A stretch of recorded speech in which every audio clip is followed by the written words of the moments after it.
we will be moving on to the valedictory session. So a warm welcome to you, sir. I wish I could have met you in person. This event would have happened in person. You join us every year, and it is always a privilege to hear you.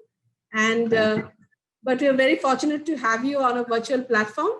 And so your session is titled "Doing Business in the Next Normal." And ladies and gentlemen, I warmly welcome Dr. Amit Mitra, sir, on the Honorable Minister of Finance, Industry, Commerce and Enterprises, Micro, Small and Medium Enterprises and Textiles, and Information Technology and Electronics Departments, Government of West Bengal. On behalf of Infocom 2020, we warmly welcome you, sir. Thank you so much for taking time out of your busy schedule. Now over to you, sir, for the valedictory session. Thank you very much. I think, all right, I can start? Yes, sir, please. Okay. Well, ladies and gentlemen, I don't know how many of you are there. Usually valedictory sessions always tend to lose people because after 3 days or whatever, third, fourth, today is the fifth, people must be very tired. So I will keep my comments as brief as possible, but I'd like to challenge some of the ideas that may have come up during your discussion. Or support some of them that may have come up. So first of all, I'd like to say that I also join my Honorable Chief Minister, who inaugurated your Infocom, in remembering Mr. F.C. Kohli. I had known him personally, unlike many of the younger generation. And it was, am I audible? Okay. And I not only knew him well, I had the occasion to interact with him repeatedly. And I'll just say 2 words on something I read about him, which I did not know in somebody's article, that when he came back from MIT in 1969, he had imported $2,500 worth of what was considered to be hardware and software. So the customs department held that product, and they asked for Mr. Kohli to visit them in person. So Mr. Kohli, when he went there, the customs people said that we can see the hardware, we can feel it, but we don't know what is the software.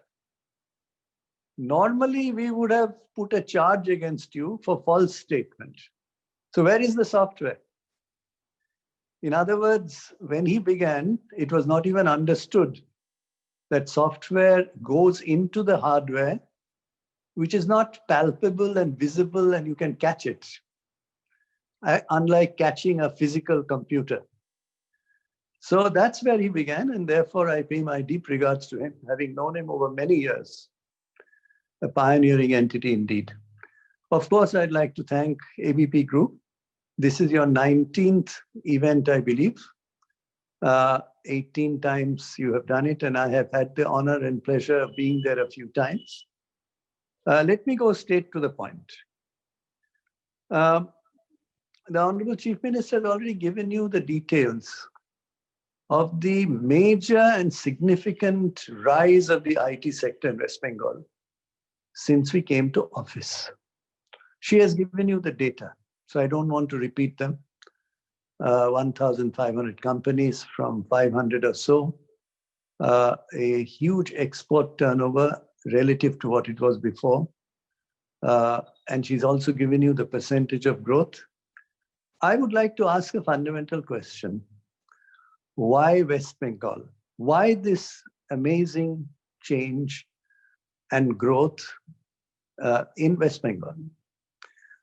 I must say that I must give you the answer from the horse's mouth.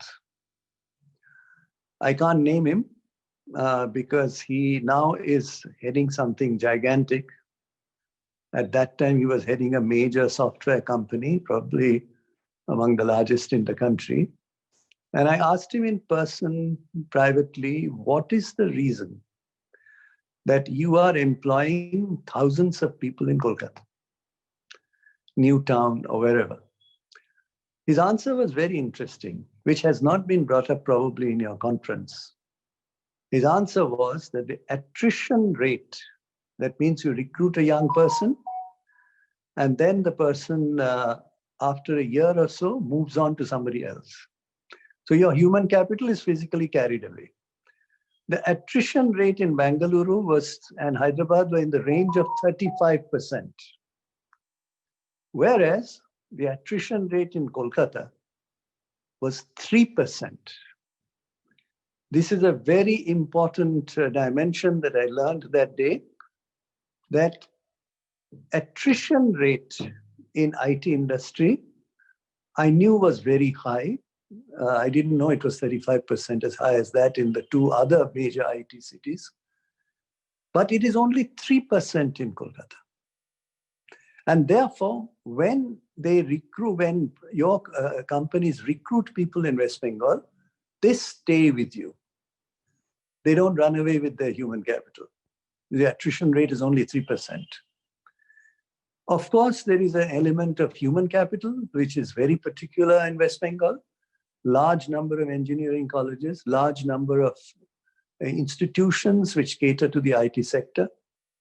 And also the location of the IT in Kolkata and around, whether it is Salt Lake or whether it's Newtown, whether it's the Silicon Valley hub that is coming up, whether it is TCS's campus or Wipro's campus, or for that matter, even if it is Cognizant's campus, the capacity to get there from home is very, very simple. Imagine Bengaluru.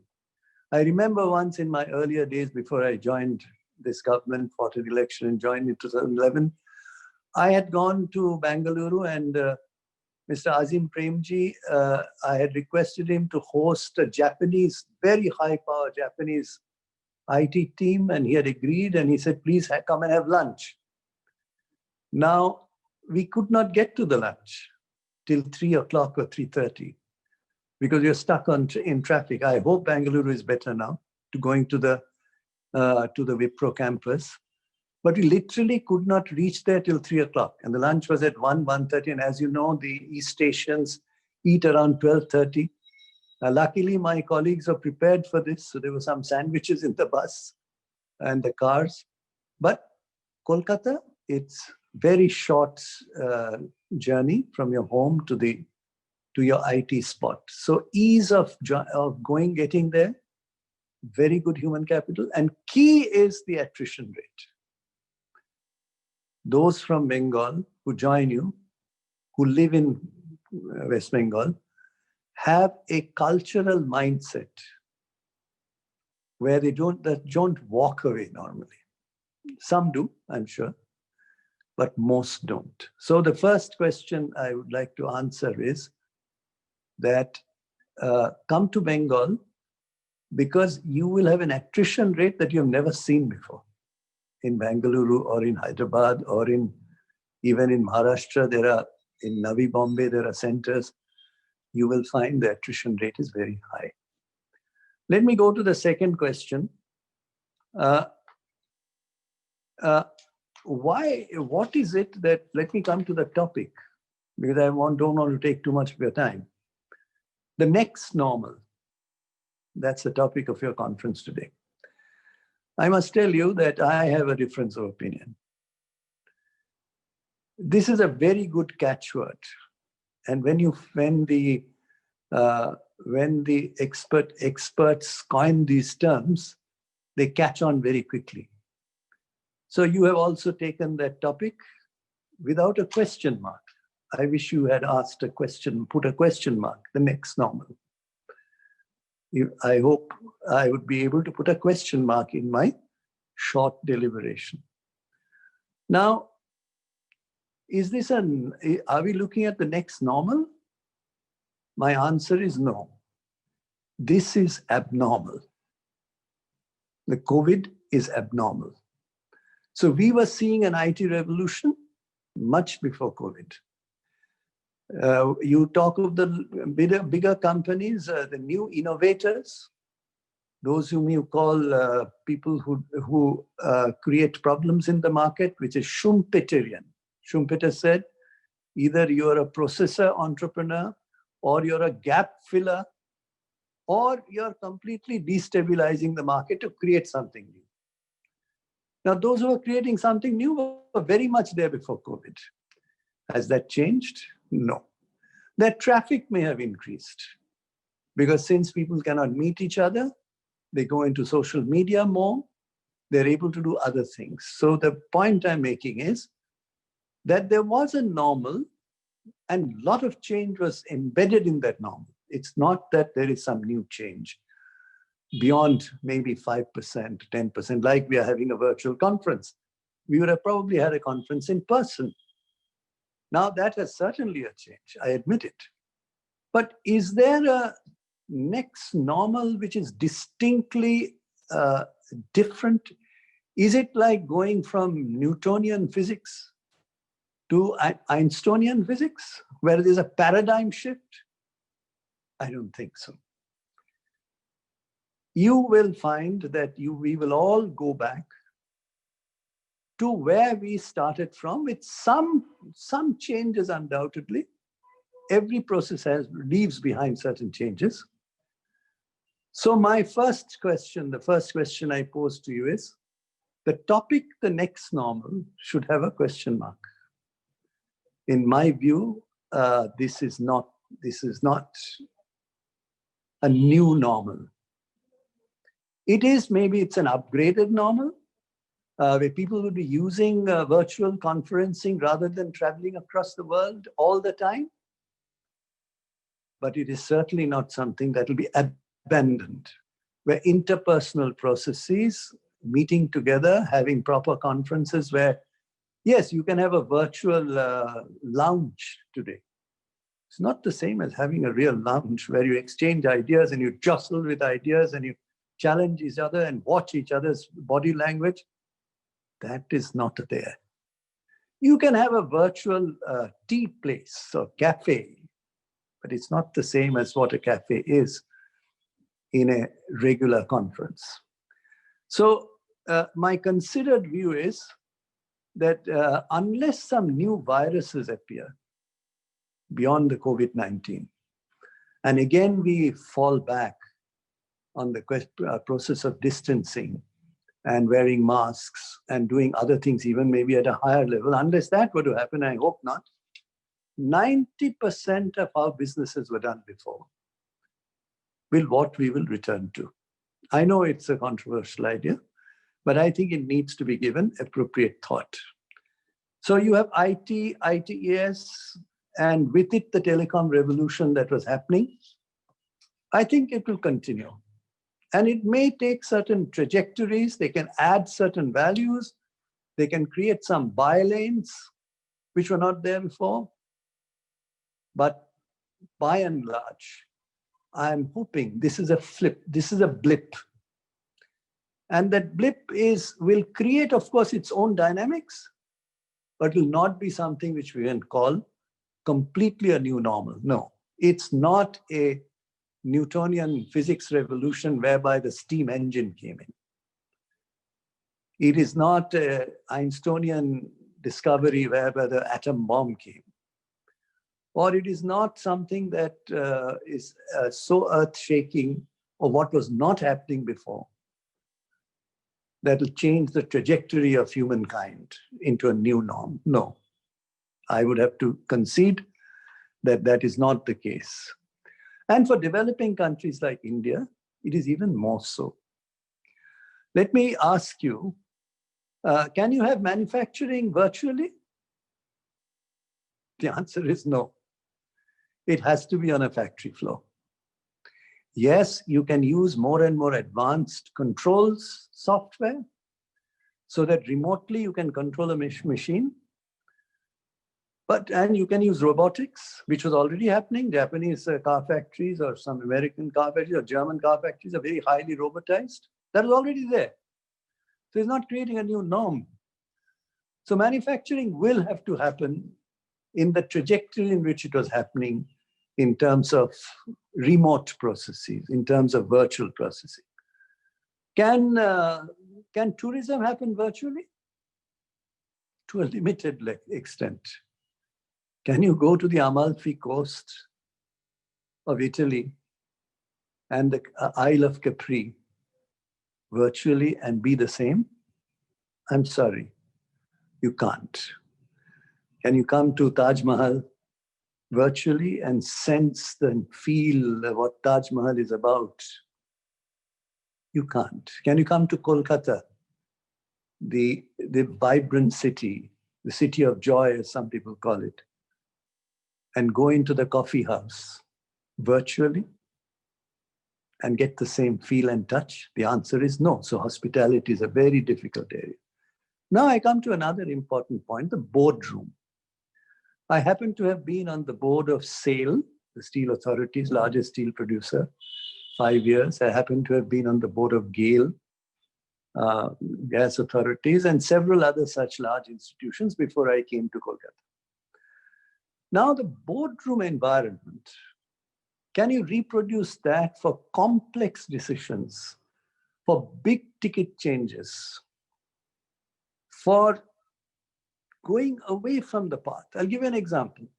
In Steel Authorities, as an independent director, I proposed that SAIL should consider buying an island in Australia, Coal Island, which has coking coal. Now that became a debating issue in the board. There were government joint additional secretaries, there was a chairman, there were others. I tried to do a trajectory to show that you're going to run out of coking coal. Imports will be very high. If you consider having something even on a leasehold basis, you will find it useful. Now, I had to measure the body language of those members on the board with totally different trajectories. Could I have done it virtually and pushed it? Finally, a committee was formed to do so. It never happened. That's a different story. But I think there was a response in the board. Same way in GAIL, I realized that 25% of GAIL's production was plastics. I didn't know that. I thought it's only a gas gas transmission company. It was not. But that led to certain very solid debates, person to person in the board, and then subcommittee meetings before the board. Could we have done all that virtually to the last T of a complex process of change in course? Perhaps not. Those who have experienced the high-level boards. I just found an old picture where I was on the advisory board of Microsoft. I sent it to Dr. Vijay Kelkar because he was a member, and so was Mr. Vagul, and I was so honored, Dr. Mashelkar.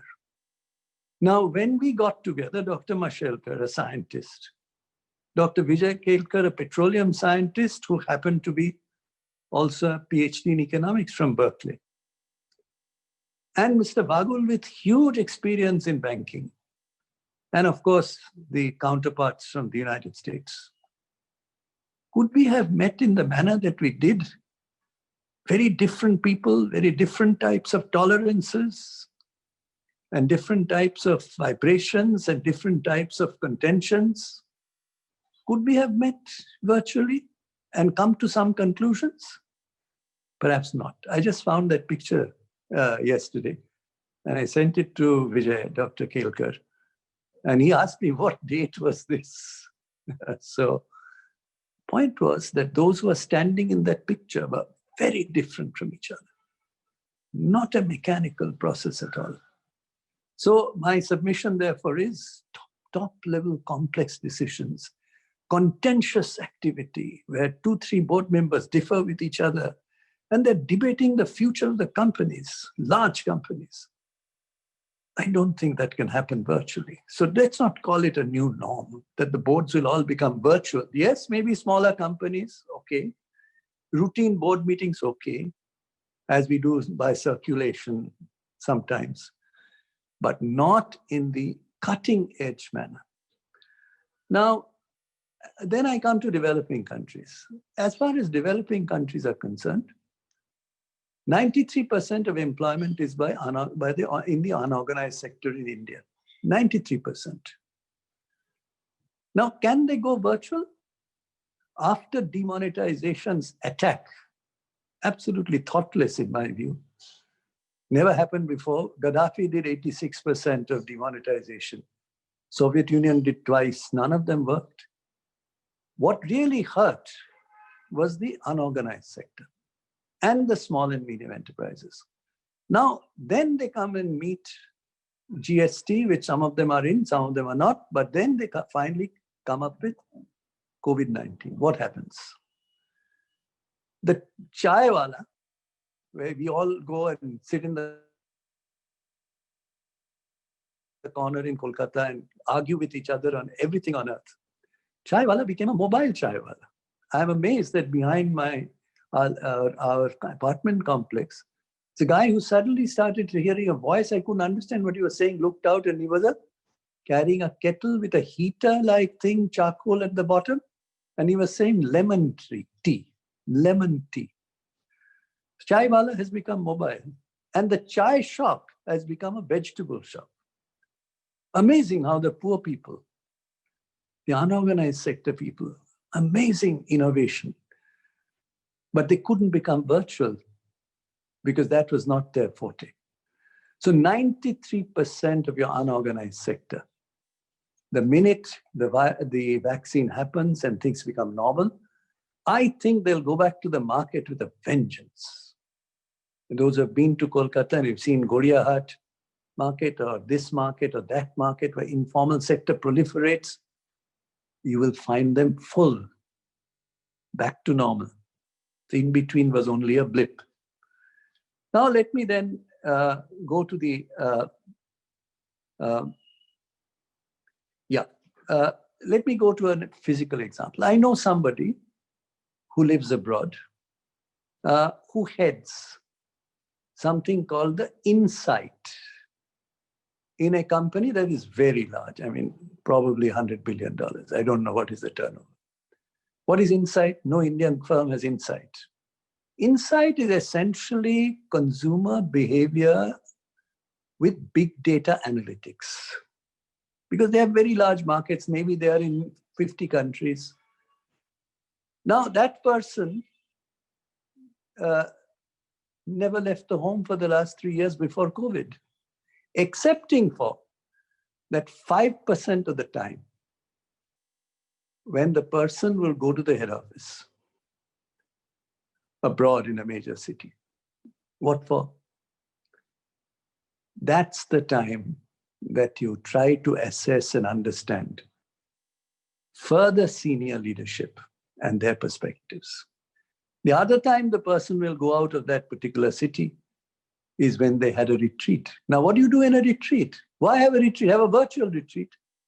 No, in the retreat, you learn the chemistry of each other. Not only your own thinking, which you may be able to posit on the virtual world, but you cannot connect with each other in the manner in which you can do physically, where you assess the chemistry of people, because you have to work together. You have to exchange thoughts together. You have to bring change together. For that, there was a tradition of retreats. So will we continue to have retreats?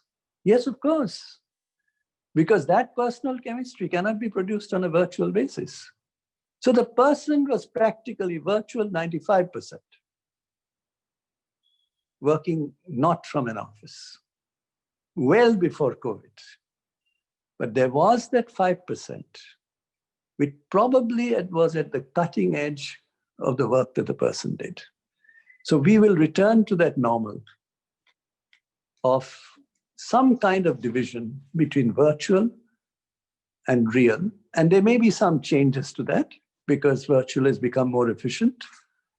So again, I'm challenging the idea of the so-called normal, those fleeting moments when you meet your CEO at a dining table and there are 5 others, everyone trying to assess each other in terms of getting some value out of the discussion.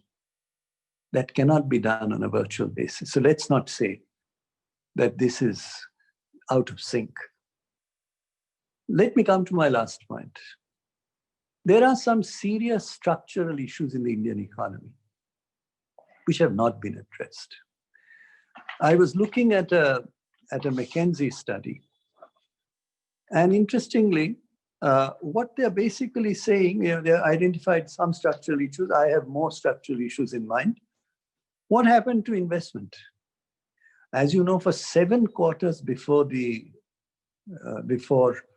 COVID-19, 7 quarters, the GDP growth declined, coming to 3.1% in January to March. Why? Was it the demonetization whose reverberations extended? Was it the 7 months later launch of the GST in an unprepared manner, which as the chairman of the Empowered Committee of Finance Ministers, it is in Kolkata, in a hotel in Kolkata.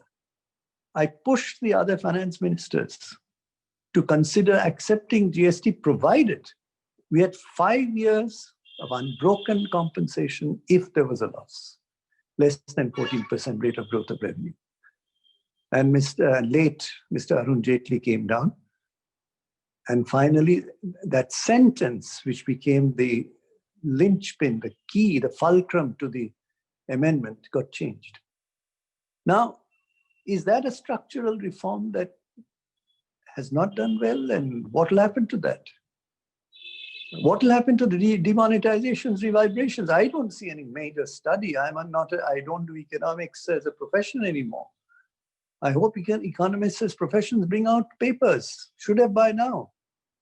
The granular implications of the demonetization, negative granular implication. I've only said informal sector, unorganized sector, MSME, but let's get the structural factors. What did it break? I hear an economist, who happens to be a politician now, has been for some time, since 1972. I just heard him saying that there should be a CBI probe against RBI. Now, whether you agree with that statement or not, what does he say? What are the thinkers in different groups saying? Saying what are the issues of non-performing assets?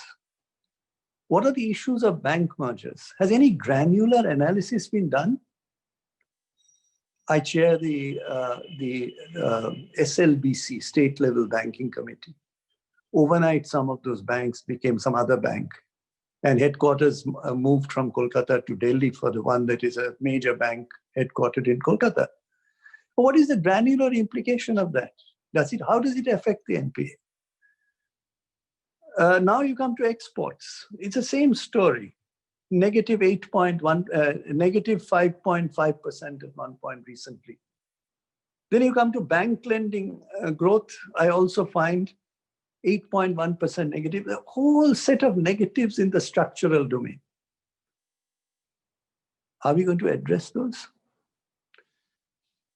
Is that bigger than just the virtual norm that we are talking about today, which I have put a question mark on? Then I come to my very last point.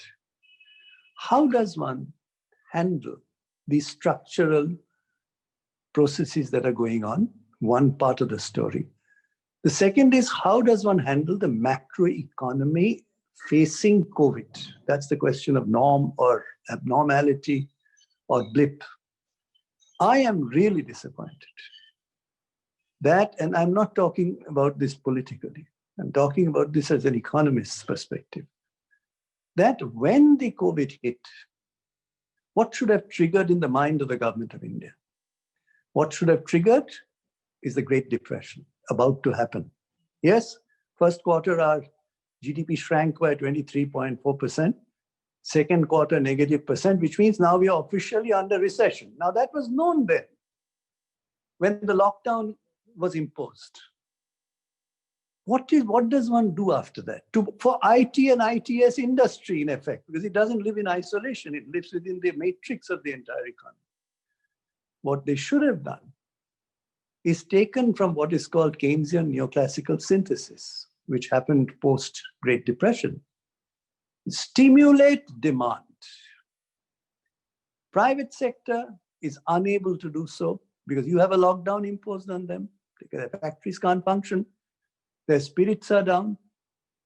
Now you as government, what in simple Keynesian multiplier we say, delta G, that is the government expenditure multiplied by 1 upon 1 minus marginal propensity to consume, which in India, by the way, happens to work out to a figure of 4.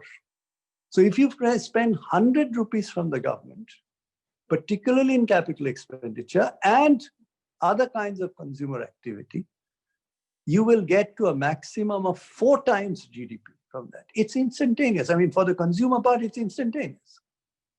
What did United Kingdom do? It gave a furlough. 80% of your salary shall be paid by the government. And you don't have to, if you have been laid off, if you're not called to work. Look at the United States, 20% of their GDP. Look at Japan, huge.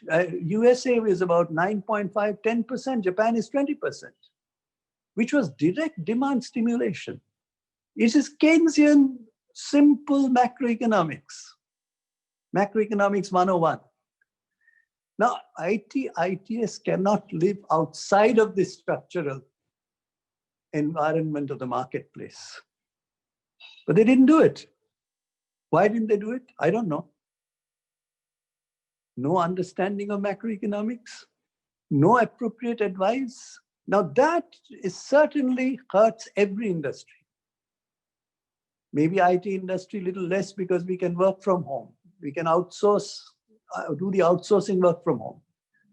Maybe knowledge process outsourcing we can do from home. But imagine what happens to the software you provide to the factories, which is what has happened in the West, which hasn't happened as much in India. And I was always of the opinion that that is where software has to go, which is embedded software in the factory floor. And I know companies were doing it, but very limitedly.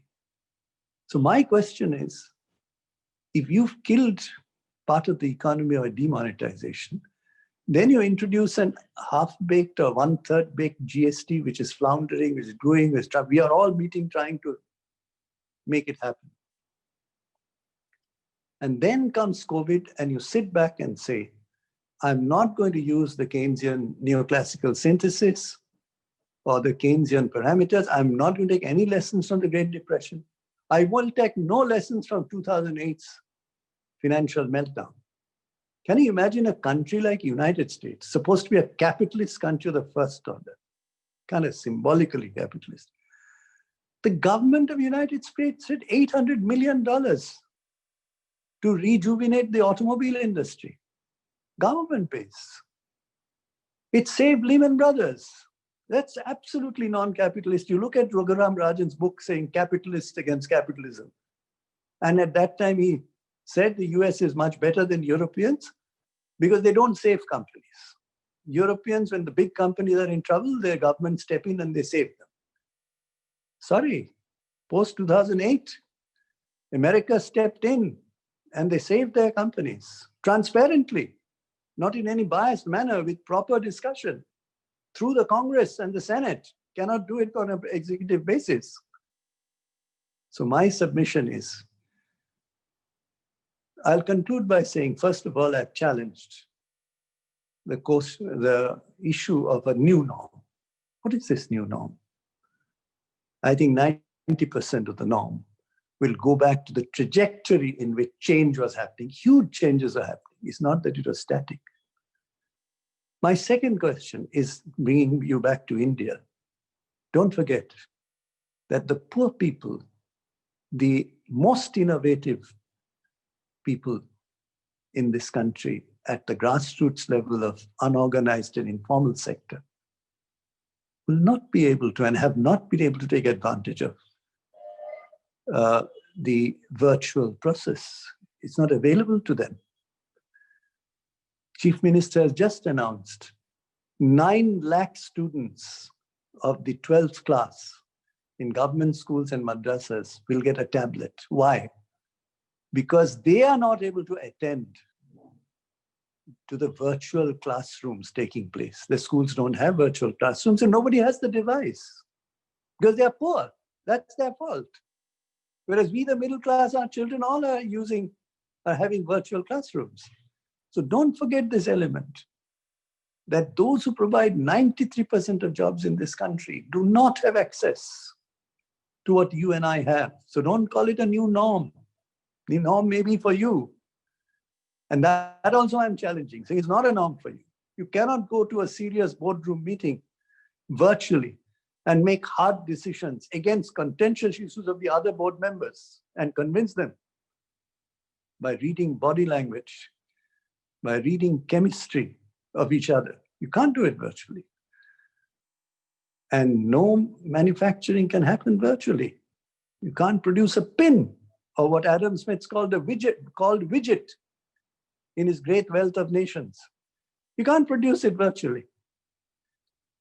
It's not like a ghost that a widget flies in and fixes your stuff and cuts your boxes. Widget is something with which you cut tapes on packed boxes with a thin edge. You don't get it in India. You can't have an imaginary widget, yes, unless you have a special beam that comes and cuts it.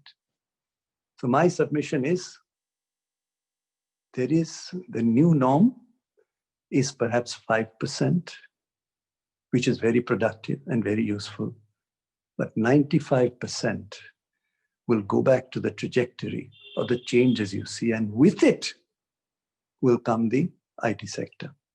But my concern for India is that structural issues are not being addressed. Instead, you have a demonetization, you have a GST, unprepared GST. Do you know that GST, 300 crore invoices were to be uplinked per month? Imagine the IT structure needed for that. GSTN, started by Nilekani.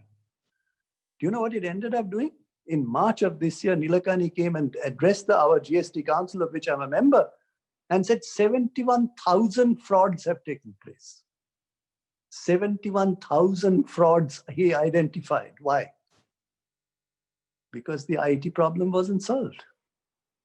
So for India, the informal sector, the unorganized sector, the small and medium enterprises, providing the largest employment in this country, for them, there was no new norm. They will return to where they were with a vengeance. And I'm sure they'll come out doing well. But they need the support of the Keynesian multiplier from delta G, which is government expenditure. Hasn't happened to date. Only day before yesterday, I heard the Niti Aayog senior person saying, government needs to spend more. But the person was too afraid perhaps to say government should spend more in giving cash money to the hands of people to create demand, because 60% of India's GDP comes from consumer spending. So I conclude by saying, I'm not concluding that there is no new norm. I'm leaving a big question mark in your mind. Therefore, ladies and gentlemen, thank you for giving me this opportunity. On behalf of Government of West Bengal, after my Honorable Chief Minister already inaugurated your session, I hope I've thrown some ideas into the pot that you will carry home and think about. The next, the new norm, or the new, whatever you want to call it. Kindly let's do the granular analysis to understand what after the vaccines come.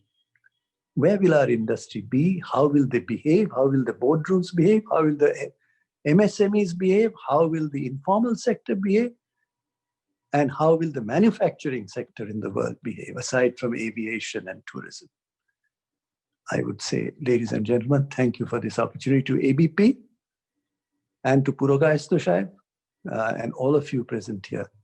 I'm deeply grateful for giving me this opportunity to reflect on something that I normally don't get a chance to reflect on. Thank you. Namaskar. Dhanyavad. Thank you. Thank you, sir. Thank you, sir, for joining us today. And really thank you for your invaluable insights and inspiration. We are very honored to have you with us. It is always a privilege to have you, sir. Thank you so much for joining us today. Thank you. Thank you.